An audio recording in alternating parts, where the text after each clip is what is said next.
We've had a debacle with the T-shirts. They ended up in Essex, and then they thought, as they'd sent them to Essex instead of Bristol, it'd be a good idea to send them to Birmingham, just to kind of gather their thoughts and get their calm back.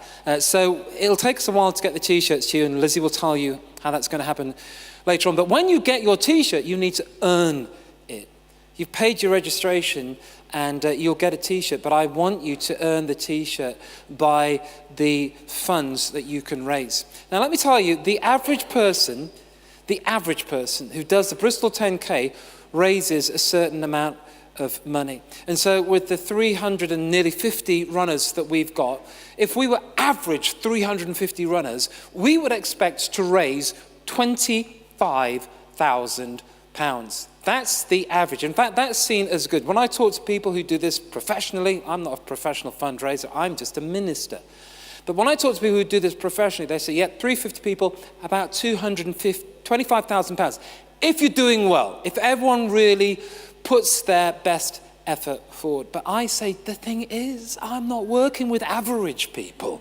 I'm not working with ordinary people. I'm working with people who are powered by love. Let me hear you say, yes. And if you're powered by love, you can do amazing things. And so I'm setting a goal, and I realize that this is a goal which is, it doesn't make sense. It's not 30,000. We're not going to go for 25,000 because we're not average. It's not 30,000. It's not 40,000. It's not even 50,000. Ladies and gentlemen, the target that we are going to set ourselves this year is 60,000. 60,000, and that means that you've got to be better than twice as good as the regular people around you. And when you run on that race day and you see people running for all kinds of amazing causes, you've got to know that we're going to do something absolutely incredible that defies expectation. Matt gave a little bit of an insight into some of the charities that we're supporting. Here's the full list of the Bristol charities. Let me show them to you.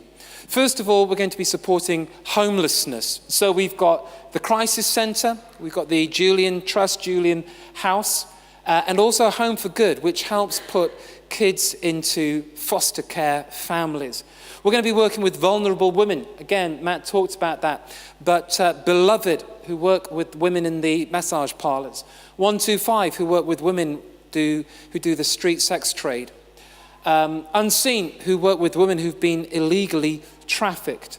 Spring of Hope, which is Bristol's only women's night shelter. We're going to be working with community projects like The Noise, which is the biggest community action project around Bristol, happening the very same weekend, and Urban Pursuit, that helps with kids that are excluded from school. We're going to work with single-parent families. We're working with an organisation called Reach that works in the Southmead estate, which is the estate in Europe that has the largest proportion of single-parent families in the whole of Europe. And we're going to be working right there at the pointy end. We're working with asylum seekers. So we're contributing into the Mayor's City Fund, but also giving to Befriend, an organisation that literally puts regular people from Bristol in contact to make friendships with those who are seeking asylum, who fled for their lives. We're going to be working with food poverty, so the 5K partnership that helps distribute food to where it is needed the most and draws together the food banks and other agencies that feed those that have little to eat. And then finally, working with prisoners and ex-offenders. We want to break the cycle of crime and punishment, crime and punishment, crime and punishment. We want to come in there, change that. And so we're going to be working with 61, which again is an umbrella organisation for a number of different charities working with those in prison and ex-offenders. Half of what we raise is going to go to those causes, and they will transform the state of our city. And half is going to go to the amazing Azraq camp that you saw, and that's absolutely right. It does make such a difference. So here's the thing, and this is what I fundamentally believe. I'm going to tell you about fundraising, but the principle that you need to have and you need to embrace is this. People want to give. Everyone say that with me. People want to give. Turn to your neighbour, say it to them. People want to give. Turn to the other person, say it to them. People want to give. They absolutely do. And even as I was just listing those titles of homelessness and the charities that we're supporting, There's something inside you. You want to give. You want to contribute. People want to give. Our job is to help them. What you're doing is you're just helping people do what they want to do. You may think that they don't want to give. You may think that you're bugging them, that you're just getting on their nerves, that you're being cheeky, that you're being pushy. You're not. You're helping them because you love them too, and you want to help them to do what they want to do. It's just that people have busy lives and they have other things that grab their attention, and they are forgetful, and they're well-intentioned, but we need to help people give because they really do want to give. If I didn't think people wanted to give, I would not do this thing. I just wouldn't do it because it wouldn't work.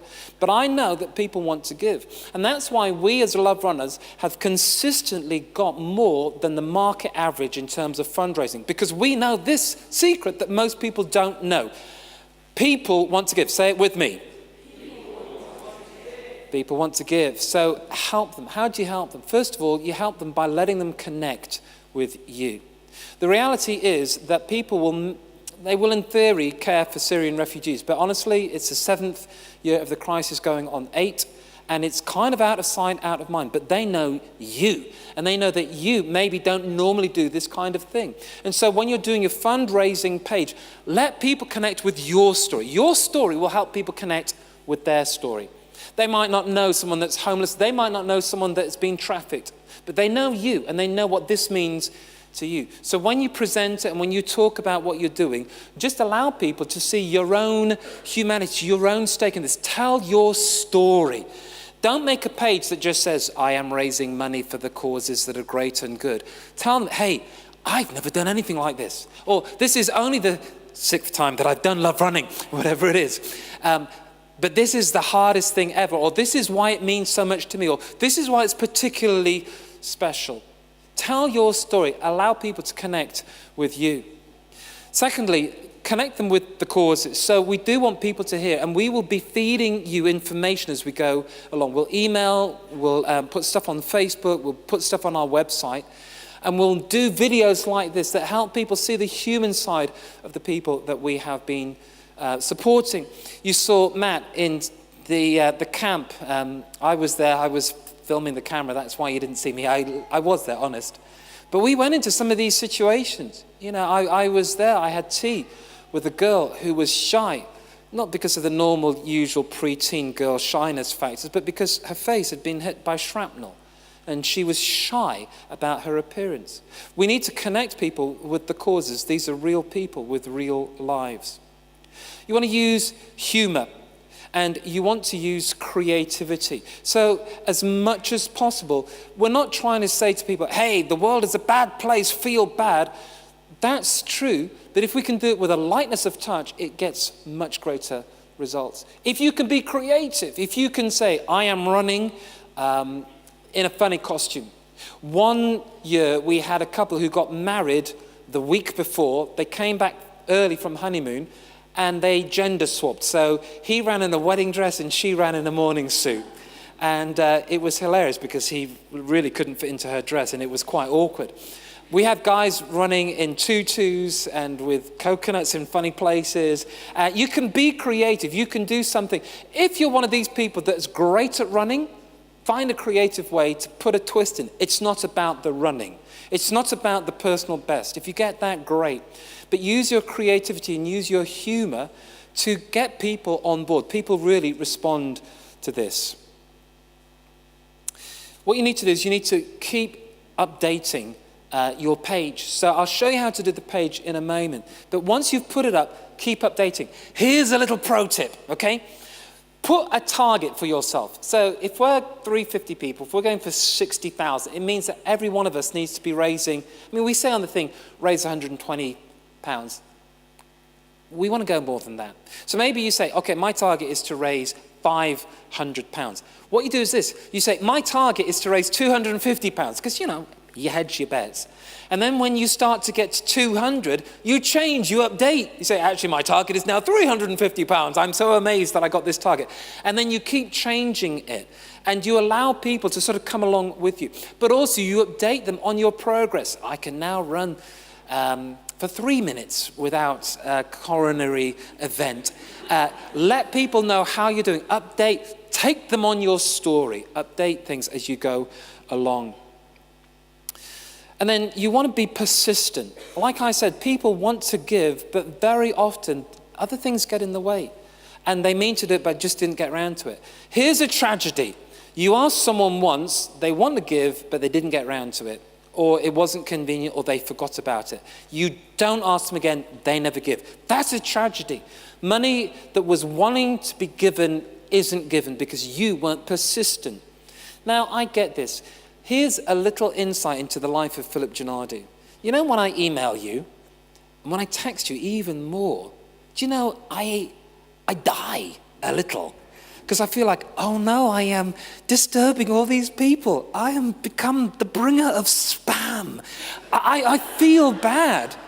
People think, oh, he doesn't care, he just sends these. Actually, I die a little every time. But I do that because I love you, because I know that you want to give, and I want to help you. So you have to persist. You have to persist. You have to keep sending out emails. You have to keep sending out texts. You have to keep asking people, because people are people. They want to give, but they have just life that gets in the way. So how do you do this? Well, we're working once again with Virgin Money Giving. It is actually a charity, so we pay less fees. It's not quite as smart as some of the things out there, but it gets the job done. So this is what you need to do. And if you don't catch all of this, don't worry, we'll put it on the web. First of all, you need to go to this web address, loverunning.info/fundraise. If you go to that address, it will take you, it's a shortcut that will take you to this website, which is the Virgin Money Giving site, but that's the Love Running part of it. So that one shortcut will take you directly to where you need to go. Who's taking part? Currently it's only me. I'm literally only the person doing this, so I need some support. So you get to that place. Then you want to click where it says Start Fundraising. You click on that and it will take you to the next page, which looks like this. It's a sign-in.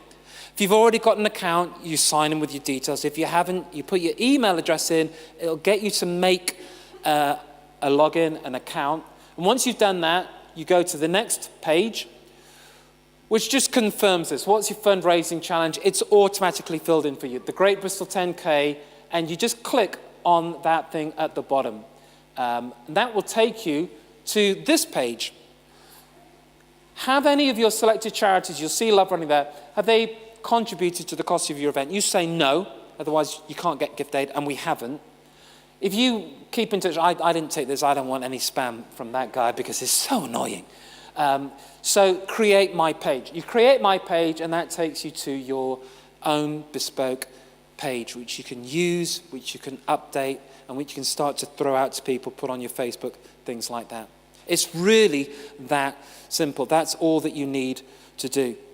But what I need to do now, before we kind of tell you some of the final details, is this. I need to tell you about our awards system, because we do have an awards system. We have an awards system, and we will give you an award if you achieve a certain level. If you get £200, we will give you the bronze award. £200. 120 is just like, that's standard. You kind of said, yeah, you're going to try and do that. If you can't do it, don't worry. There's no penalty or anything. I'm just trying to push you. Bronze. Who wants bronze? Some of you want bronze. Others of you think, I don't want bronze. I want silver. What's silver? Well, silver is this. Silver is you get £300. And I'm including gift aid in this, so I'm making it easy for you. But some of you like silver, schmilver. I want gold, £500 for gold. But there is one beyond gold, and only a few rarefied individuals will ever experience this. It's platinum, £1,000. But here today, one of you is thinking, yeah, I think I could do platinum. Maybe with a friend, maybe with a husband or a wife, but I think I could do it. Some of you, you're actually going to hit platinum and you're going to do it easily. Do you know why? Because you're going to get your companies to match fund you. And that's such a smart thing to do.